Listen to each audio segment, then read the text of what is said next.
ગાઉસના નિયમના ઉપયોગ, જેને ગૌસની એપ્લિકેશન તરીકે પણ આપણે ઓળખીએ છીએ. ગૌસના નિયમનો આપણે ફાયદો એ થશે કે સમમિતિ ધરાવતા પદાર્થ માટે વિદ્યુત ક્ષેત્ર શોધવું સરળ છે. આપણે જાણીએ છીએ કે વિદ્યુત ફ્લક્સનું સૂત્ર શું હતું? કે ફ્લક્સનું સૂત્ર હતું phi is equal to E dot A. એની વ્યાખ્યા જ્યારે ગાઉસનો નિયમ શું કહે છે?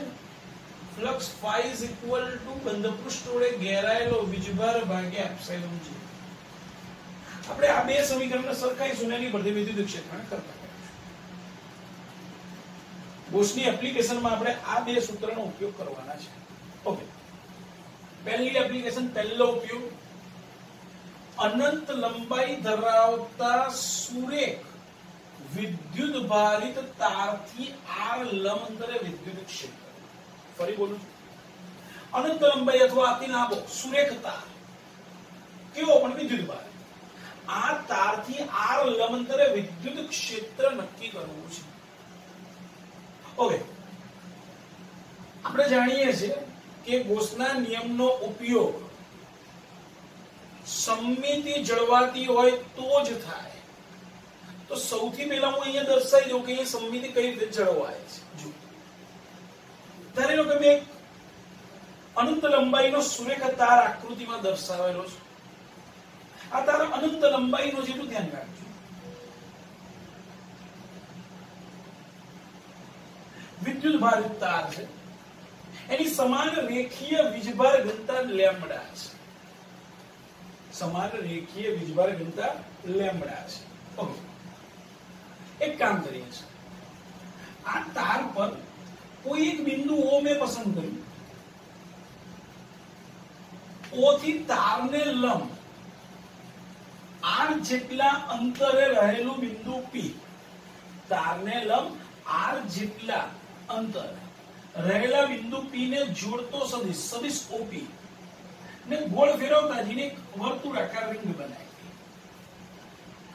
આ રિંગ પરના દરેક બિંદુ, પછી એ P1 હોય, આ અથવા P1 ડેશ હોય, આ P ડબલ ડેશ હોય, ગમે આ P ડેશ કહીએ આપણે, P dash, P double dash, આ દરેક બિંદુઓ તારથી સમાન લંબ અંતરે આવેલા છે રિંગ પરના. માટે દરેક બિંદુ આગળ વિદ્યુત ક્ષેત્રનું મૂલ્ય સમાન હશે અને દિશા, જે તે બિંદુ આગળ વિદ્યુત ક્ષેત્રની દિશા ત્રિજ્યાવર્તી દિશામાં. ધારી લો કે આ બિંદુ કહું તો ત્રિજ્યાવર્તી દિશા, કાં તો બહાર જતી દિશા, કાં તો અંદર તરફ આવતી દિશા. આ બિંદુએ વાત કરું તો ત્રિજ્યાવર્તી દિશા, આ બિંદુએ વાત કરું તો ત્રિજ્યાવર્તી દિશા. જો લેમ્બડા ગ્રેટર ધેન 0 હશે તો બહાર જતી દિશા હશે, અને જો લેમ્બડા લેસ ધેન 0 હશે તો અંદર તરફ આવતી દિશા હશે. ઓકે, એટલે એ દ્રષ્ટિએ જોવા જઈએ તો સમમિતિ જળવાય છે. જો આપણે એક કામ કરીએ, તાર પર બે ખંડ વિચારીએ, એક P1 અને P2.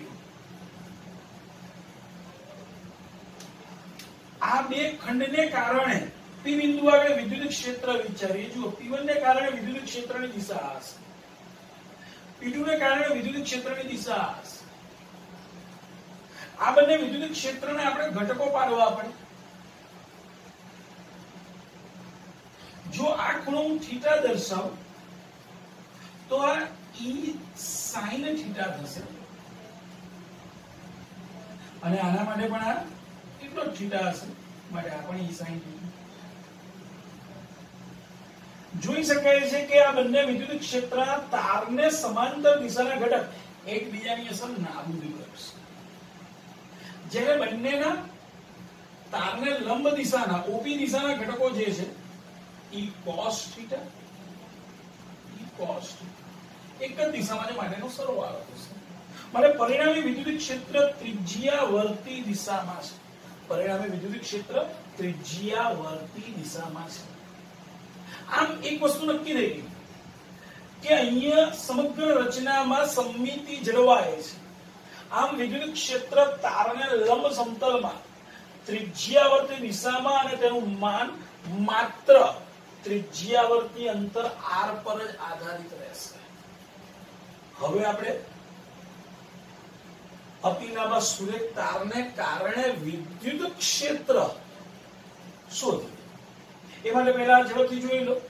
ધ્યાન રાખજો, આપણે જે કંઈ ચર્ચા કરીશું બોસના એપ્લિકેશનમાં એટલે કે એના ઉપયોગોમાં આ સૂત્રનો જ ઉપયોગ કરીશું. ધ્યાન રાખજો, જોઈ લો ઝડપથી. એટલે હું હવે અતિલાંબા સુરેખ તાર માટે વિદ્યુત ક્ષેત્ર મેળવું. જોઈ લો.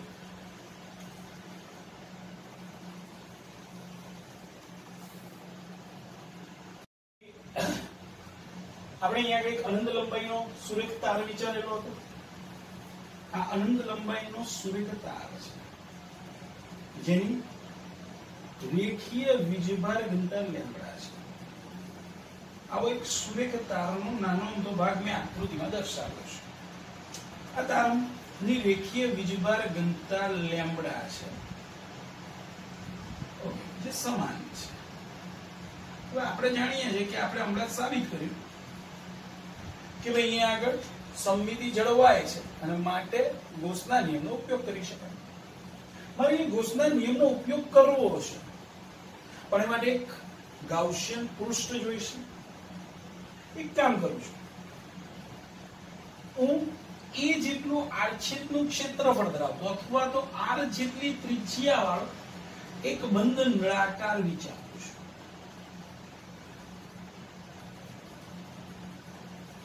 આ r જેટલી ત્રિજ્યા વાળો એક બંધ નળાકાર મેં દર્શાવેલો છે. ભાઈ આગળ આપણે ભણી ગયા પ્રમાણે આ બંધ નળાકારને 3 સપાટી છે. એક આ વર્તુળાકાર સમતલ સપાટી, આ બીજી વર્તુળાકાર સમતલ સપાટી, એટલે 2 સપાટી તો આ થઈ, અને ત્રીજી આ વક્ર સપાટી. આપણે એ પણ જાણીએ છીએ કે આ તારને કારણે વિદ્યુત ક્ષેત્રની દિશા ત્રિજ્યાવર્તી દિશામાં, એટલે દરેક બિંદુ આગળ વિદ્યુત ક્ષેત્ર ત્રિજ્યાવર્તી દિશામાં છે. દરેક બિંદુ આગળ વિદ્યુત ક્ષેત્ર ત્રિજ્યાવર્તી દિશામાં છે.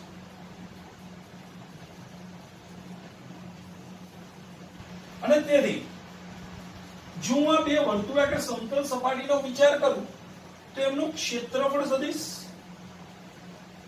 કયા દિશામાં થશે? આ એમનું ક્ષેત્રફળ સદિશ. જોઈ શકાય છે ક્ષેત્રફળ સદિશ અને વિદ્યુત ક્ષેત્ર પરસ્પર લંબ. ભાઈ પરસ્પર લંબ હોય તો ફ્લક્સ, આપણે ખબર છે ફ્લક્સના વ્યાખ્યા અનુસાર phi બરોબર E ડોટ A, એટલે કે E એ cos theta, પણ theta તો 90 છે, cos 90 0, therefore flux 0. એટલે આ બે વર્તુળાકાર સમતલ સપાટીને કારણે ફ્લક્સ 0 છે. હવે વાત રહી આ વક્ર સપાટી. બે આ વક્ર સપાટી પરના કોઈ પણ બિંદુ આગળ ક્ષેત્રફળની દિશા કઈ? તો આપણે જાણીએ છીએ કે વક્ર સપાટી પર દરેક બિંદુ આગળ ક્ષેત્રફળની દિશા તમે જોઈ શકો છો ત્રિજ્યાવર્તી દિશામાં છે. ધેટ મીન્સ અહીંયા આગળ દરેક બિંદુ આગળ E વક્ર સપાટીના દરેક બિંદુ આગળ E અને ક્ષેત્રફળ સદિશ એક જ દિશામાં છે. માટે વક્ર સપાટી સાથે સંકળાયેલું ફ્લક્સ મળશે. એટલે પહેલા તો આપણે સ્પષ્ટતા કરી દઈએ કે ભાઈ હું સ્પષ્ટતા આકૃતિમાં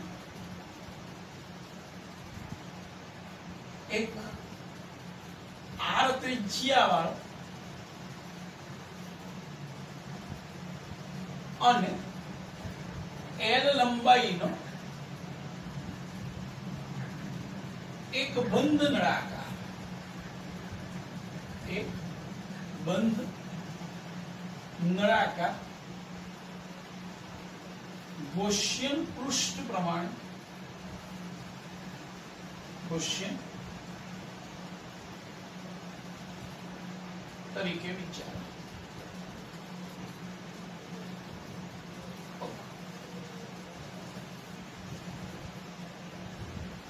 પૃષ્ઠ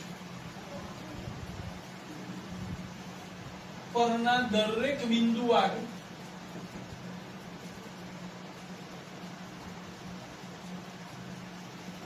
વિદ્યુત ક્ષેત્ર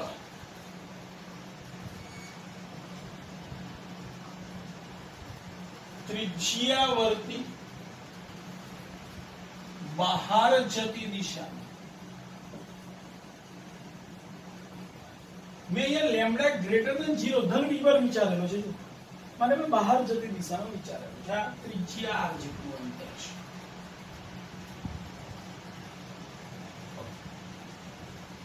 ભાઈ આ પૃષ્ઠના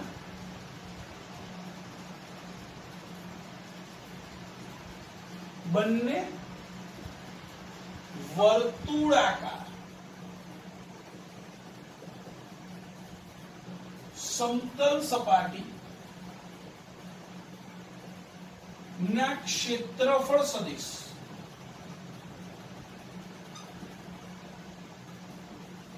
આ બંધ પૃષ્ઠના બંને વર્તુળાકાર સમતલ સપાટીના ક્ષેત્રફળ સદિશ એ સદિશ E ને લંબ છે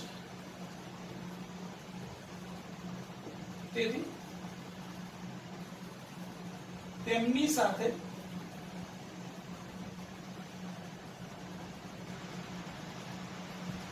સંકળાયેલ વિદ્યુત ફ્લક્સ શૂન્ય થશે એટલે કે આને હું સપાટી 1 કહું છું આને 2 કહું છું તો phi1 phi2 બરોબર 0 હવે વાત રહી વક્ર સપાટી માટે જ્યારે વક્ર સપાટી પરના કોઈ પણ બિંદુ આગળ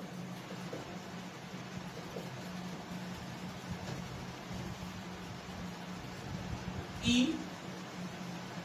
અને ક્ષેત્રફળ સદિશ એક જ દિશામાં છે તેથી વક્ર સપાટી સાથે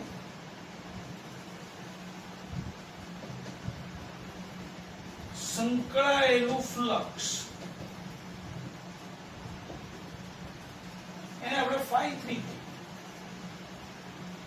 તો ફ્લક્સ E into S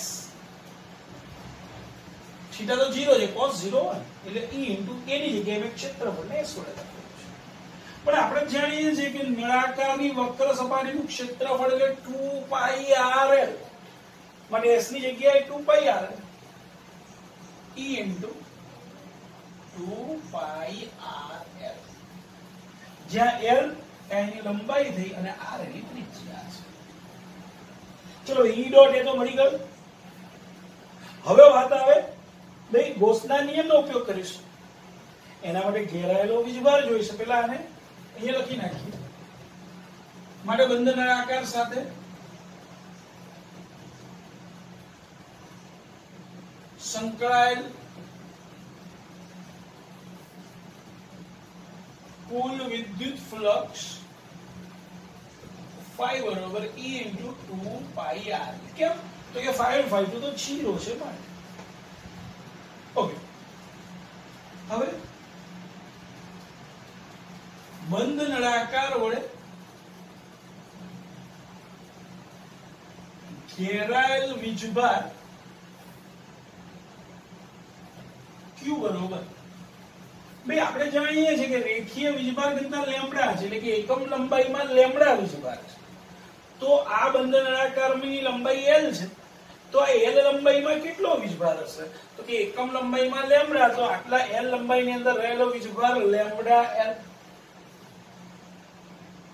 અહીંયા કારણ લખો તો લખાય એકમ લંબાઈમાં લેમ્બડા વીજભાર તો L લંબાઈમાં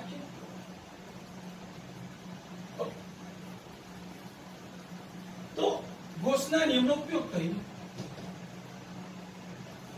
ગૌસના નિયમનો ઉપયોગ કરતા બંધ નળાકાર સાથે સંકળાયેલું ફ્લક્સ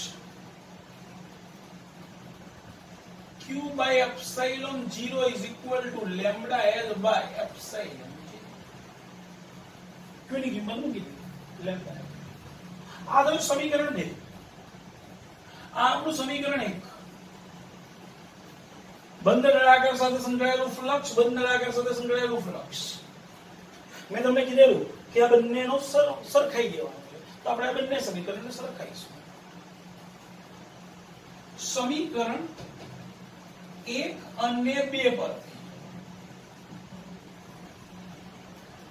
શું થશે? E into 2 pi r, E into 2 pi r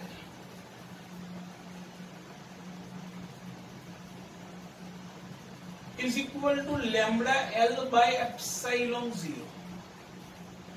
જોઈ શકો બંને બાજુ L કેન્સલ, આ L ગયો. તો E બરોબર શું મળશે? લેમ્બડા આ 2 પાઈ એપ્સિલોન 0 અને આ r.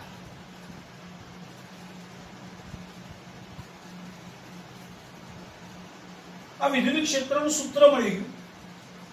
અતિ લાંબા સુરેખ તારને કારણે r લંબાંતર રહેલા બિંદુ આગળ વિદ્યુત ક્ષેત્ર લેમ્બડા upon 2 પાઈ એપ્સિલોન 0 r. આ સમીકરણને ઉપર નીચે બે વડે ગુણો તો 2 લેમ્બડા upon 4 પાઈ એપ્સિલોન 0 r આ ઉપર લખાય. મેં ઉપર નીચે બે વડે ગુણી નાખ્યા એટલે અહીંયા બે વિચાર થઈ ગયા. આપણને ખબર છે 1 upon 4 પાઈ એપ્સિલોન 0 એટલે તો k is equal to 2k lambda by r. 2k lambda by આની પરથી એવું કહી શકાય કે is proportional to 1 upon r. બાકી બધું તો અચળ છે. અર્થાત જેમ જેમ અતિ લાંબા સુરેખ તારથી દૂર જતા જઈશું એમ વિદ્યુત ક્ષેત્ર ઘટતું જશે. પણ વિદ્યુત ક્ષેત્ર સદિશ રાશિ છે, તેની દિશા આપણને ખબર છે r ની દિશામાં છે. માટે જો મારે સદિશ સ્વરૂપે લખવું હોય તો સદિશ E is equal to lambda upon 2 pi epsilon 0 into 1 upon r into caret r. આ ની દિશા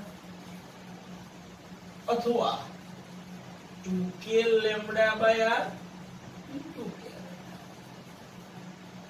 આ થઈ ગયું અનંત લંબાઈ ધરાવતા સુરેખ વિદ્યુત ભારિત તારથી r લંબાંતરે વિદ્યુત ક્ષેત્ર એનું સમીકરણ મેળવ્યું. ભાઈ જો 3 માર્કમાં આ ચેપ્ટરમાંથી પ્રશ્ન પૂછવો હોય તેમાં મોસ્ટ ટાઈમલી પ્રશ્ન. હવે આના બે ભાગ થઈ ગયા. આગળ આપણે પહેલા તો સમમિતિ જળવાય છે કે નહીં તેની ચર્ચા કરી અને ત્યારબાદ સમીકરણ શું. તો પરીક્ષામાં શું માંગ્યું છે એ પ્રમાણે લખવાનું. જો પરીક્ષામાં ખાલી સમીકરણ મેળવ્યું માંગ્યું તો આગળ જે ચર્ચા કરી એમાં ડાયરેક્ટ લઈ લેવાનું કે ભાઈ અતિ લાંબા સુરેખ તારને કારણે તારથી r લંબાંતરે વિદ્યુત ક્ષેત્ર ત્રિજ્યાવર્તી દિશામાં અને દરેકે દરેક બિંદુ આગળ તારથી સમાન લંબાંતરે દરેક બિંદુ આગળ વિદ્યુત ક્ષેત્ર સમાન છે. રિયલમાં હું એવું કહી શકું કે અનંત લંબાઈનો તાર છે અને તેથી આ સમીકરણ રિયલમાં તારના અતિ લાંબા સુરેખ તારના મધ્ય ભાગ માટે ખૂબ જ સન્નિકટ સમીકરણ ગણી શકાય. જોઈ લો ઝડપથી. ક્યાંય ન ખબર પડી હોય તો મને પૂછો.